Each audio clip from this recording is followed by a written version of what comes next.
This channel does not promote any violent, harmful, or illegal activities. All content provided by this channel is meant for an educational purpose only. Election commission of ইন্ডিয়ার chief ঘোষণা দিলেন আগামী কাল থেকে West Bengal, Goa, Gujarat, Madhya Pradesh, Kerala সহ 12টি রাজ্যে SIR শুরু হবে। এখন তারা কোথায়? তাদের বক্তব্য শুনতে আমার ইচ্ছে করছে। যারা বলেছিল পশ্চিমবাংলা এসআইআর হতে দেব না, করতে দেব না, তাদের অবস্থান কি? আটকাতে পেরেছে?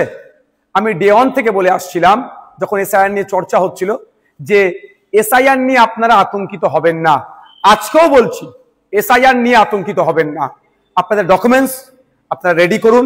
ইলেকশন কমিশন অফ ইন্ডিয়া তার ওয়েস্ট বেঙ্গল সাইড থেকে, ওয়েস্ট বেঙ্গল স্টেটের সিওর মাধ্যমে যে এসআইআর করাচ্ছে, কোনো বৈধ ভোটারের নাম বাদ পড়বে না। আমরা আশা করব প্রত্যেকটা নাগরিক যারা আছেন ভোটদানে, যারা 18 বছর ঊর্ধ্বে পূর্ণ স্বাধীনতা আছে সংবিধান প্রদত্ত, সেটা বহাল থাকবে। এখন প্রশ্ন হচ্ছে, যারা বলেছিল এসআইআর করতে দেব না, তাদের সরকার প্রায় 90,000 অফিসার ইসিআই কে দিচ্ছে দ্রুততার সাথে এসআইআর করার জন্য। এখন অফিসারগুলো এসআইআর করতে যাবে, বুথ ধরে যাবে। আমি অনুরোধ করব আপনাদের কাছে, এটা নিয়ে কেউ উত্তেজিত হবেন না। কারণ এই অফিসার যারা যাবে, তাদের আপনারা একটা বিষয় নোট করে রাখবেন, সেটা তার নাম, তার কন্ট্যাক্ট নাম্বার, সে কোন ডিপার্টমেন্টে চাকরি করে, আর তাকে এসআইআর এর জন্য ইনক্লুড করা হয়েছে তার প্রমাণপত্র আপনারা নিয়ে রাখবেন। যদি অফিসার কোনো বৈধ ভোটারকে ডি ভোটার, ডাউটফুল ভোটার, অবৈধ ঘোষণা করে, তার বিরুদ্ধে আইনত লড়াইয়ের একটা জায়গা থাকবে। এই লোকটি কে ছিল, এক নম্বর কথা। দ্বিতীয়ত, কেউ যদি আপনাদেরকে উত্তেজিত করার চেষ্টা করে, আপনারা কারো কথায় উত্তেজিত হবেন না।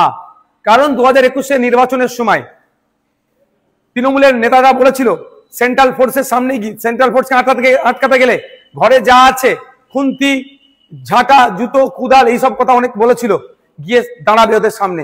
এই করতে গিয়ে শীতলকুচিতে সেন্ট্রাল ফোর্সের গুলিতে 4 মানুষ মারা গিয়েছিল। আজকে 4 বছর অতিবাহিত হয়ে গেল, এখনো কিন্তু বিচার পেল না।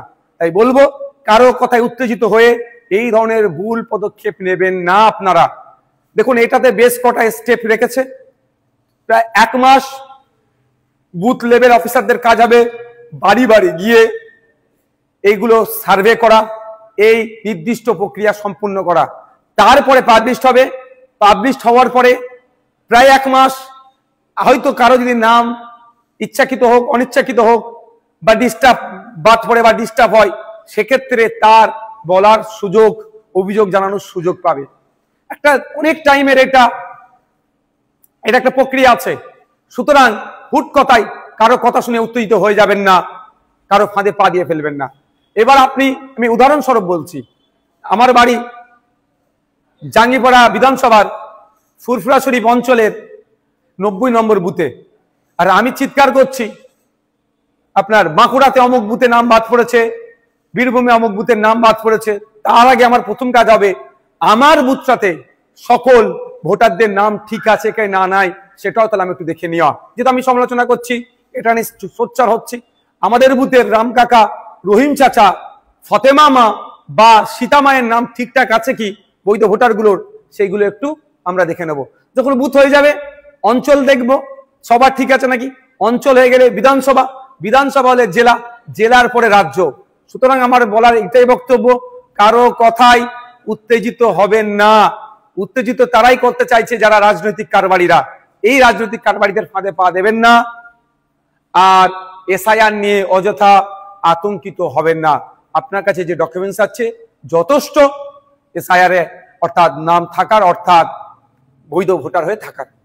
তারপরেও বলে দিচ্ছি আপনাদের, আমরা ইন্ডিয়ান সেকুলার ফ্রন্টের পক্ষ থেকে হেল্প ডেস্ক আমরা করছি, যে এবং ভাঙড়ের জন্য স্পেশাল হেল্প ডেস্ক আমি করব। ওখানে যদি কারো কোনো রকম যোগাযোগ, কারো কোনো রকম কোয়ারিজ থাকে, আপনারা আমাদের সাথে যোগাযোগ করবেন। আমরা এক্সপার্টদের দিয়ে এই সমস্যার সমাধান করব।